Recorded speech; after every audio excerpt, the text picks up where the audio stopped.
All right, thanks. I wanted to, again, I think I'm the last talk, so I wanted to thank Praveen and Pat for having me, and of course we should all make sure we thank Joni Schulman and the AANS staff for all the work they do to put this together. So you've heard a bunch of great technique talks. I'm going to try and just touch a little bit about evidence-based medicine and guidelines. I have no disclosures. So it's been over 20 years now since this article came out in JAMA that really sort of put the charge to training programs to incorporate evidence-based medicine into the routine part of how we train medical students and residents. But this is not a new idea.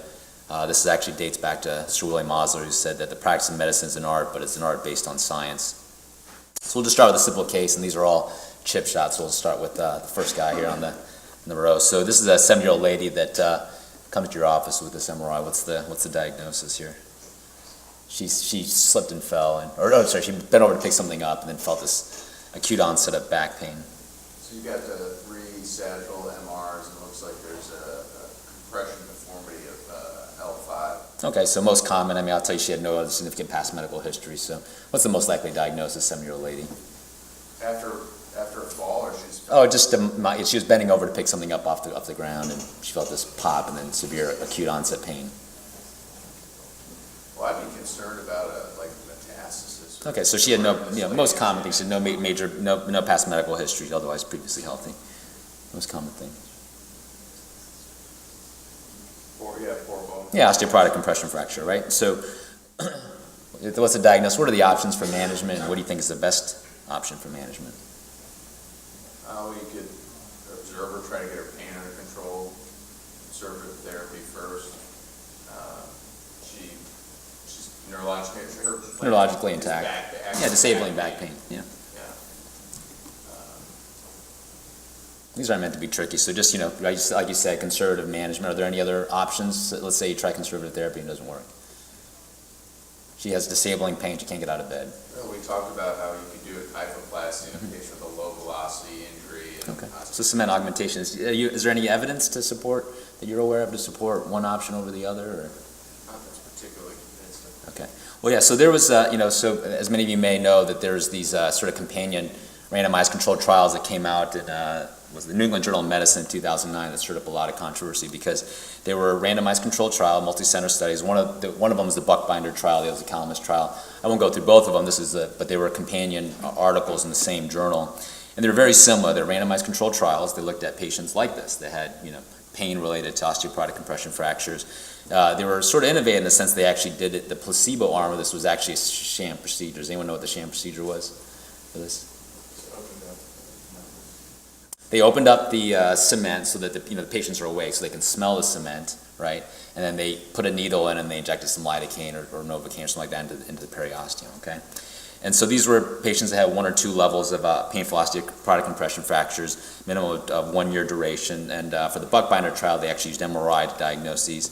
And so this is a randomized controlled trial. About half of them had cement augmentation with vertebroplasty, and the other half underwent the sham procedure. And the results were surprising to many people who treat these patients, which is they were at virtually every single time point, virtually every single outcome measure, they failed to show any benefit. Okay, and so the conclusion by the authors and the investigators were that there was no beneficial effect of vertebroplasty at any time point, and that pain, function, quality of life improved actually in everybody, regardless of what they did. So anybody here seen anybody post-op after vertebroplasty or kyphoplasty?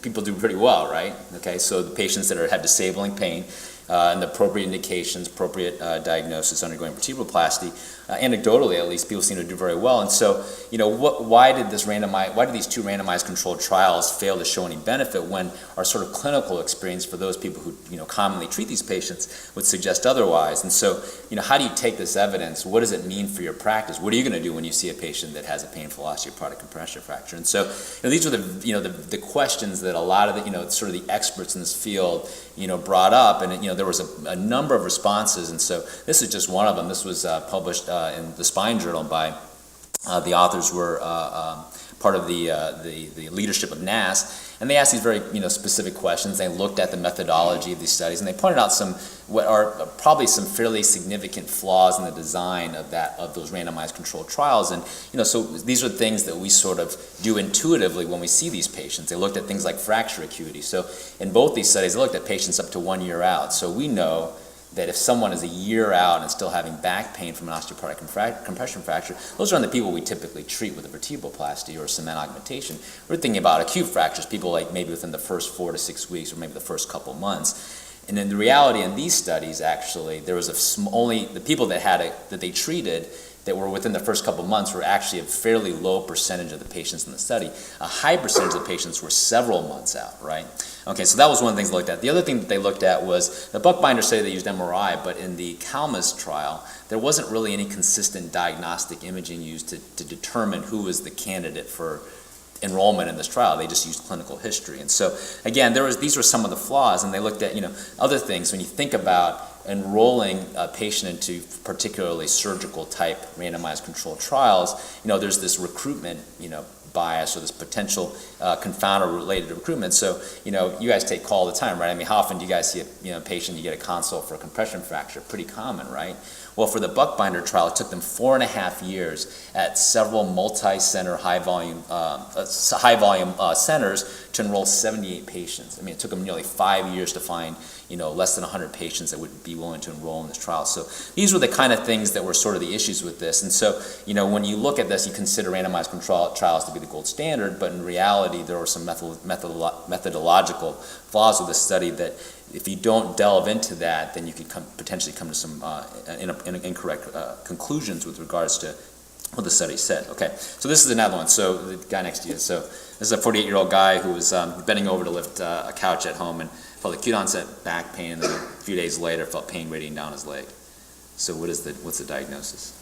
So on the sagittal and axial MRI, looks like there's an acute disc herniation at the L4-5 level. Good, right. These are chip shots, right? So acute disc herniation. He's got a left L4-5 disc herniation, right? So what are the options for management, and what do you think is the best option for management? I think for him, you could try conservative therapy, physical therapy, Medrol dose back, or you could consider surgery, but being an acute disc and new onset of symptoms are likely. Okay, good. So that's what probably most of us do. Do you know of any evidence to support your rationale or your thought process in terms of decision making? Yeah, based on a sport trial. Okay, good, right. So the sports study, right, was a $30 million NIH-funded study to look at this, right? This is a very specific thing that we see all the time, and that I think that many of us who treat these patients feel like we have a very good understanding of how to manage this, which is exactly how I described. So that's what they did. This was published in JAMA 2006. It was a multi-center randomized controlled trial comparing standard open discectomy versus non-operative management. These were patients that had greater than 6 weeks of symptoms. Again, this would be who we would typically consider for possible surgical treatment. There was actually 2 parts to it. There was a randomized group, and there was an observational cohort. That's how they felt was best to try and get people enrolled. And so the JAMA article, this primarily presented the randomized cohort. And so there was 500 patients. About half of them underwent surgery. Half of them were assigned to surgery, and half of them were assigned to non-operative treatment, but they allowed crossovers, and so they did what was considered to be sort of the gold standard, most rigorous way of looking at a randomized study, and they did an intent to treat analysis. I put this other stuff in white because that's not how it was actually presented in the JAMA article. They just looked at the randomized cohort, and they only looked at the intent to treat analysis. And again, at virtually every time point, virtually every outcome measure they looked at, they showed that there was no statistically significant difference in terms of outcome when they did the intent to treat analysis. And so, again, this stirred up a lot of controversy because there were a lot of sort of sound bites, that went into like headlines of like Wall Street Journal, New York Times, and all that kind of stuff that said that there's no role for surgery in the treatment of acute lumbar radiculopathy from disc herniation, right? And yet we see these people all the time. We don't operate on everybody, but the people that we do feel would benefit from surgery with a good operation, appropriate indications seem to do well. So how do we reconcile these contradictory findings of what we consider to be the gold standard, right? A multi-center randomized controlled trial. How do we reconcile this? And so, Can you back up yeah. to that graph? The rate of the spine is an important thing. But you know what this graph, what these figures show? is they showed that these patients were being cared for by conscientious physicians who are helping the patients make the best decisions for themselves. Because ultimately, so many people who did not operate got surgery, and vice versa, right? So there were lots of people who were randomized to have surgery, and as their symptoms improved, appropriately did not get an operation, right?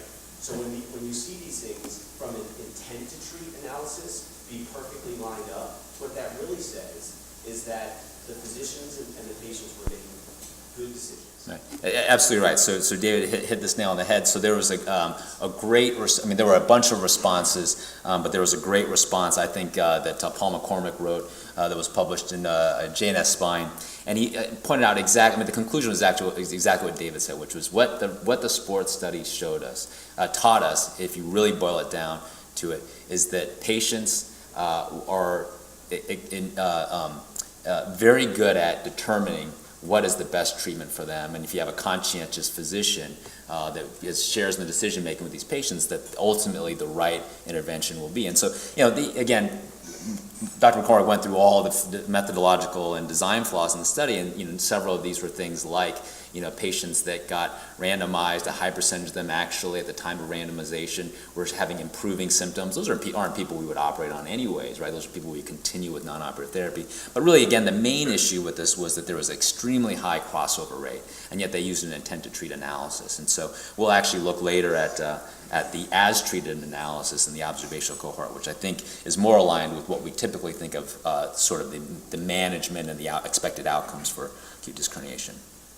Okay, 48-year-old male presents with several years of worsening chronic low back pain. It's worse with climbing stairs. He has no radicular pain, no leg pain. There's no stenosis at that level. So a partner in your practice shows you this case. He's planning an L4-5 ALIF. He asks you, I'm going to ask this gentleman here in the seat. He asks you about your thoughts about using recombinant human BMP2 as graft material. He tells you the patient has a history of melanoma treated in the past. Are there any risks associated with that? I would say yes. Okay. He also tells you that the patient told him he was recently married and is planning on having kids. Is there any risk that you think that you know of associated with that? For ALIF, absolutely. Okay. Good. So well, I won't go over the original randomized controlled trial about the use of BMP, but there was this controversial study, paper that came out in the Spine Journal, published by Eugene Carnegie, where he looked at this and he said, well, wait a minute. The industry-sponsored trials with regards to RHBMP2 showed 0 adverse events. And or the conclusion was there was no adverse events, right? And so that raises some questions. How is it possible that for these surgical studies that there were no adverse events that could be related to the use of BMP, right? And so that brought up some concerns about the integrity and safeguards within spinal research and all this kind of things. And so he and the authors of this paper did a sort of a systematic review of the literature and some FDA data.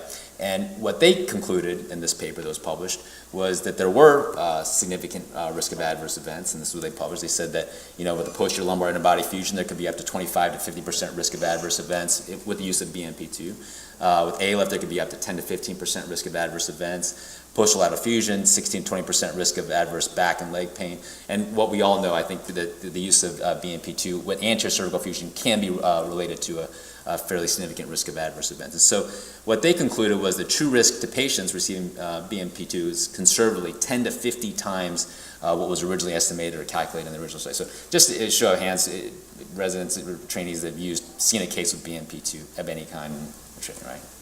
Okay, right. So, would you have you seen 2 cases where there 50% risk with the posterior lumbar interbody fusion? Would you expect that would be sort of commensurate with your experience? Probably not, right? I mean, that seems a little questionable, right? So there was a subsequent follow-up. These were the YODA trials, the Yale Open Data Access Studies, right? There was 2 of them. They were done independently. They similarly did a systematic review of the literature, but they also had access to individual participant data from the original studies, and so they got cooperation with the company that did the original industry-sponsored studies.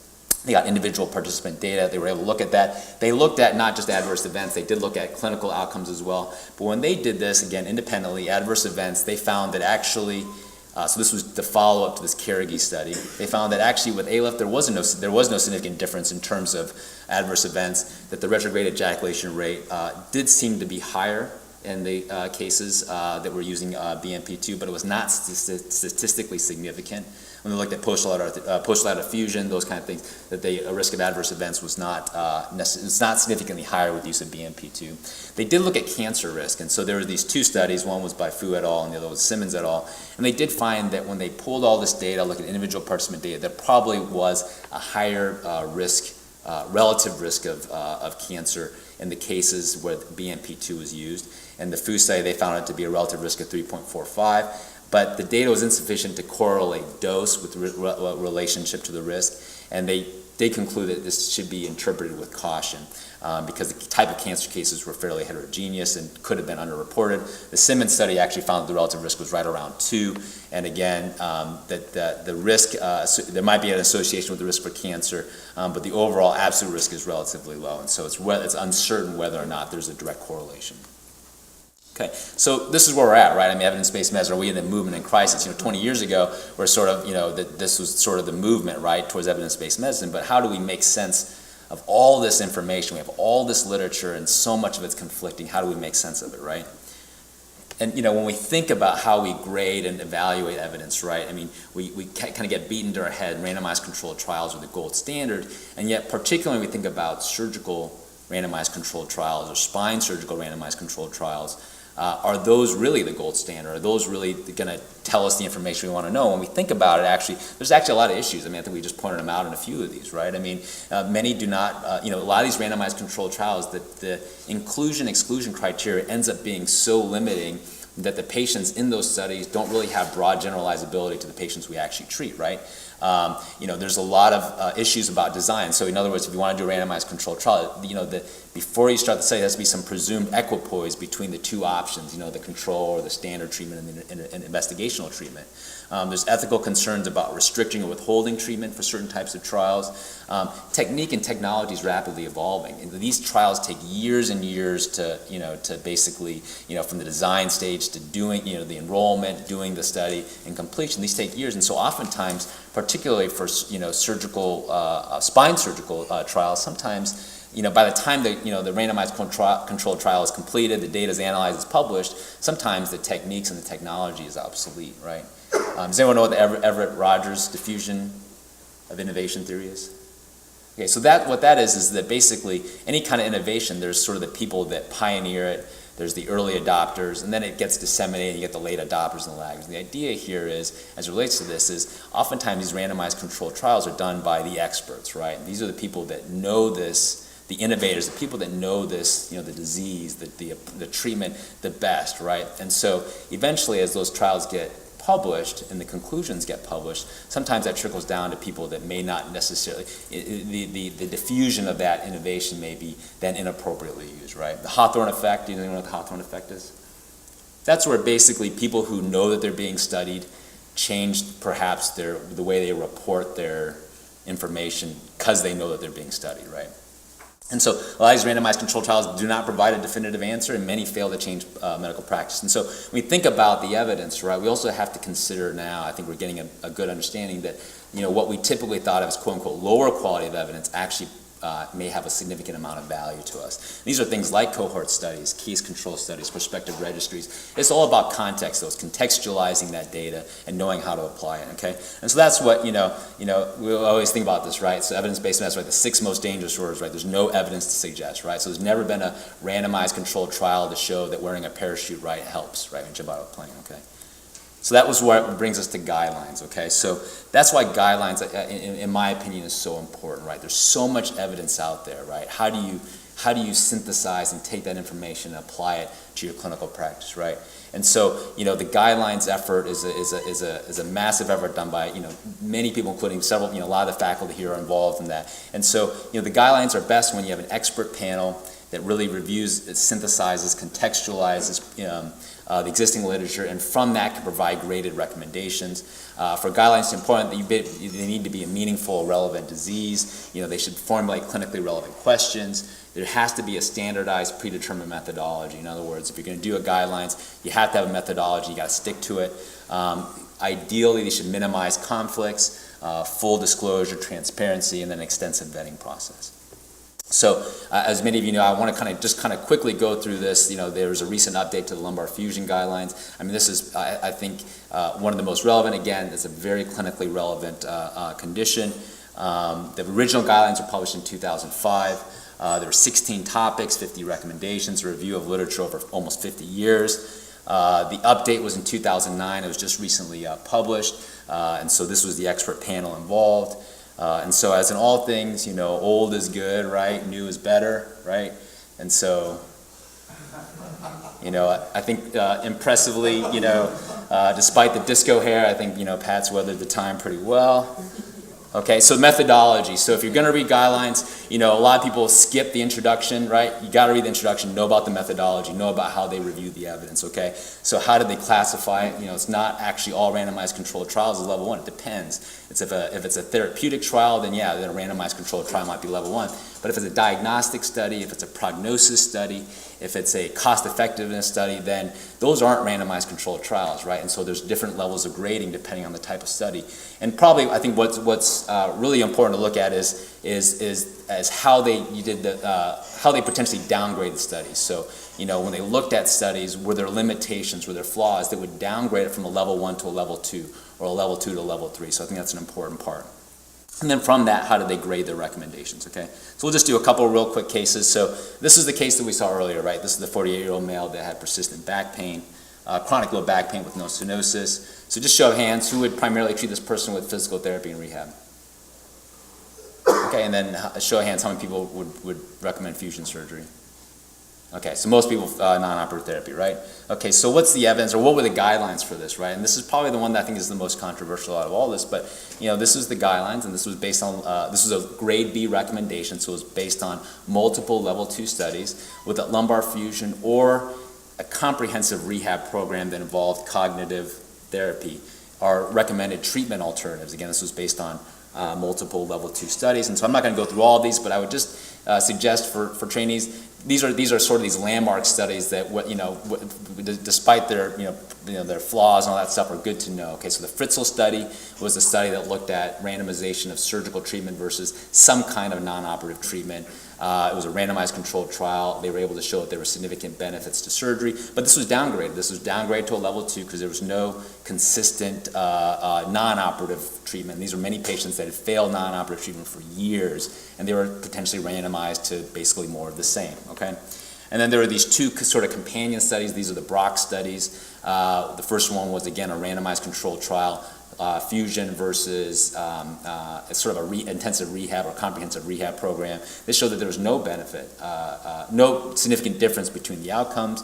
But this was also downgraded to level 2 because they only had 60 patients in the study. 30 of them underwent surgery and 30 of them underwent intensive rehab. And so, this was probably underpowered. They did a companion study, same sort of approach, but these were patients that had chronic low back pain after prior discectomy. Again, no benefit, randomized controlled trial, but downgraded to level 2, right? Because they only had about 60 patients in the whole study. This was the Fairbanks study, again, another randomized controlled trial, surgery versus a comprehensive rehab program. The conclusions of this is there wasn't really any significant difference between outcomes, but again, downgraded because there was a significant loss to follow-up rate. The surgical arm was very heterogeneous in terms of the approaches and techniques were done. And so again, these were the level 2 studies that suggest that perhaps for this particular condition, intractable low back pain without stenosis or spondylolisthesis, that lumbar fusion is a treatment alternative, but also intensive rehab with a cognitive therapy component might be an option as well. This is that case we saw earlier, acute lumbar disc herniation, right? And so non-surgical management, decompression infusion. Who would do a decompression infusion for this? Okay, good, so nobody, right? So I just want to show this. This was, we talked about the sports study earlier. They actually published the observational cohort, and this is the level 2 evidence that confirms what we all know, which is for patients that have severe lumbar radiculopathy from acute disc herniation, that have failed, conservative therapy, that surgery actually for virtually every single outcome measure for every time point shows improvement, okay? So that's the level 2 evidence for that. The lumbar fusion guidelines didn't actually discuss this, but I just want to show that as a follow-up. But what did the lumbar fusion guidelines discuss? They said, well, based on grade C recommendations, this is based on multiple, I think level 4 evidence, that lumbar fusion is not recommended as a primary routine treatment for following lumbar discectomy. But there's level 4 evidence that suggests that for certain situations, there might be a role for lumbar fusion as an adjunct to the discectomy, and these are severe degenerative changes or instability, people with significant chronic axial back pain, or work as manual laborers. And so I'm not going to go through this because this was all level 4 evidence, but there were some studies again to support those recommendations. And so again, the summary, there's not appear to be good evidence to support the routine use of lumbar fusion in addition to discectomy. Okay, so this is a lady that has severe leg greater than back pain. It's worse with standing and walking, relieved by sitting and leaning over the kitchen counter. So what is this? Lumbar stenosis, right? Neurogenic claudication, right? So who would treat this with primarily decompression alone? Okay, and then who would do a decompression infusion? All right, good. So, right. So grade B recommendation, level 2 evidence to recommend surgical decompression as a primary treatment for symptomatic neurogenic claudication due to lumbar stenosis in the absence of spondylolisthesis. Again, so, and then there was a grade C recommendation that in the absence of any deformity or documented deformity or instability, that lumbar fusion has not really been shown to improve outcomes when you add lumbar fusion in addition to decompression. So there was a sports study, right, for stenosis without spondylolisthesis, and actually in that, the intent to treat analysis still showed some benefit to surgery, but the as-treated analysis, the observational cohort, showed that there was a significant benefit for surgical treatment in these patients. And so with regards to the fusion component, there have been multiple studies that have shown that it's difficult to interpret the value of fusion because they've been very heterogeneous in terms of the approaches and the indications and whatnot. So based on the evidence we have, literature that we have now, decompression is recommended as a primary treatment for stenosis without spondylolisthesis. Okay, so this is actually one of my patients. I treated her. She did well. I did a L3-4 laminectomy. She did well, and probably about a year and a half later, she came back with worsening back, greater than leg pain. And so what's going on here?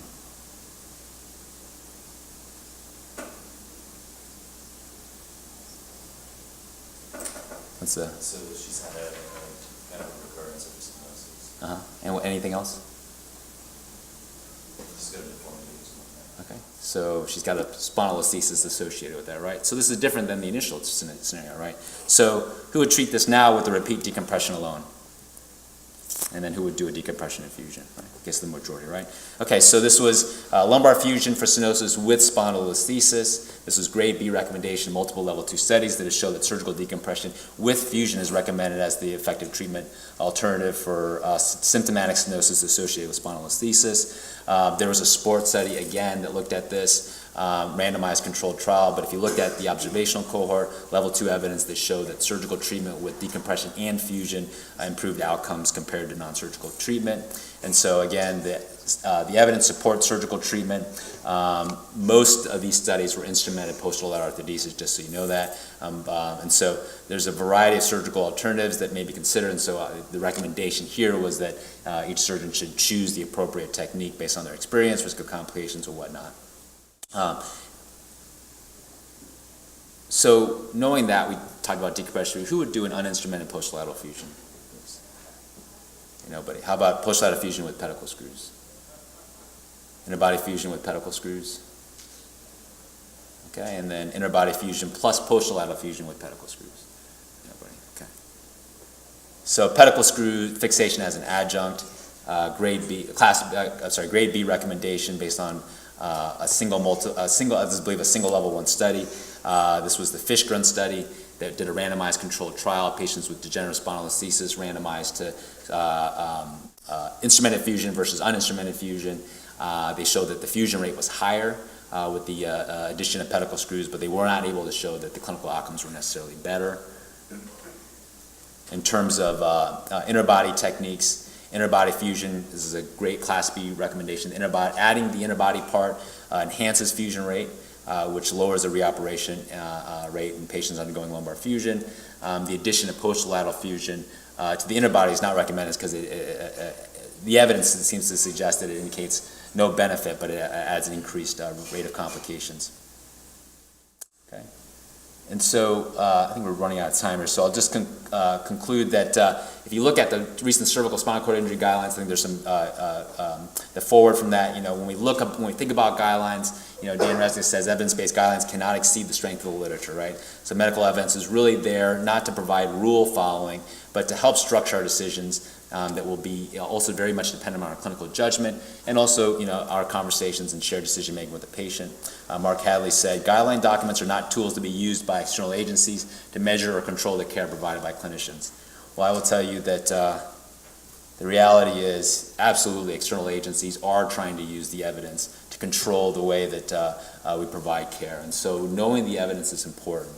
And so as Mike Wang, I think he started this by saying spine is awesome, I agree, but you have to know the evidence. So read critically, contextualize the data, apply your personal experience and expertise, because that's really how you provide better patient care and hopefully provide responsible health care.